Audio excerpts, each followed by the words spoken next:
আজকে আমরা এসেছি একটা নতুন রেসিপি নিয়ে, ম্যাড্রাসি ওল। এটা বাজারে তো সবাই আমরা চিনি, এই সিজনে পাওয়াও যায়, আমরা সবাই মোটামুটি খাইও। এই ওলটাকে আমি ছোট ছোট ডুমু ডুমু করে ভাজবো, খেতে খুব সুন্দর লাগে গরম ভাতের সাথে। আমি ওলটাকে আগে ছোট ছোট টুকরো করে কেটে নিচ্ছি। ওল এরকম ছোট ছোট টুকরো টুকরো করে কেটে ধুয়ে নিয়েছি, কড়াইতে জল বসিয়েছি। এবার আমি এর মধ্যে ওলটাকে দিয়ে দেবো। এটা কড়াইতে সিদ্ধ করবো, কারণ প্রেসারে সিদ্ধ করলে বেশি নরম হয়ে গেলে গলে যাবে। এর সঙ্গে দেবো আমি সামান্য হলুদ, খুব সামান্য হলুদ, অল্প নুন, আর দেবো সামান্য একটু সাদা তেল। তাতে কি হবে, ওলটা জড়িয়ে যাবে না। ওলটা যে সেদ্ধ হলে ফট করে নরম হলে জড়িয়ে যেতে চায়, গলে যেতে চায়, সেটা যাবে না এই তেলটা দেবার জন্য। এবার আমি ঢাকা দিয়ে দেবো।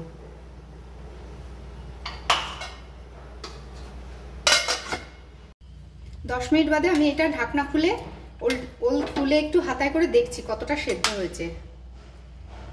এইভাবে নরমটা দেখতে হবে, খুব বেশি গলে গেলে কিন্তু ভাজাটা ভালো হবে না। এবার আমি এটাকে জল থেকে তুলে নেব। আমি এটা খুব আর কি পুরো জলটা ছাড়তে হবে বলে আমি একে আজকে ঝাঁঝরিতে দিয়ে জলটাকে ছাঁকবো। এরকম একটা ঝাঁঝরি নিয়েছি, আমি জলটা পুরো ঢেলে দিলাম। এটা ঝাঁঝরিতে কিছুক্ষণ রেখে দিলে কি হবে, পুরো জলটা ভালো করে ঝরে যাবে। আমি 4-5 মিনিট ঝাঁঝরিতে রেখে দেবো, তারপরে একে ভাজবো। সিদ্ধ করে রাখা ওলটাকে এবার আমরা ভাজবো। আমি এখানে দেবো, একটু তেলটা বেশি দিলে খেতে ভালো লাগে। আমি এখানে 2 টেবিল চামচ সরষের তেল দিচ্ছি।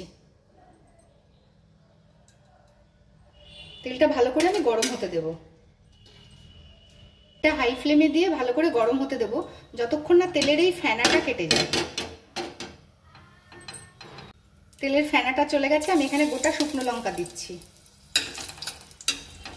গ্যাসের ফ্লেমটা আমি কিন্তু একদম এবার সিমে দিয়ে দিলাম। তেলের ধোয়া বেরিয়ে গেছে, সুন্দর গন্ধ বেরিয়ে গেছে তেল হবার। আমি এর ভেতরে এবার জল ঝরিয়ে রাখা ওলগুলোকে দিয়ে দেবো।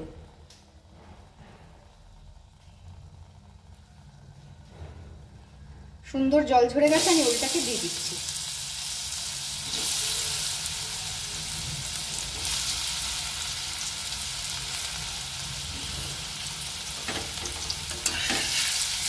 খুব বেশি নাড়তে হবে না, নাড়লে এটা ঘেটে একদম নরম হয়ে যাবে।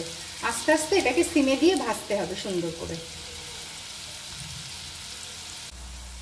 আমি সিমে দিয়ে 10 মিনিট ভাজার ফলে কি হয়েছে, একটার গায়ের সাথে জড়ায়নি বা ভেঙে যায়নি। এবার আমি 2-3 মিনিট গ্যাসটাকে হাই ফ্লেমে করে দেবো, তাহলে সুন্দর লাল কড়া মুচমুচে হয়ে যাবে।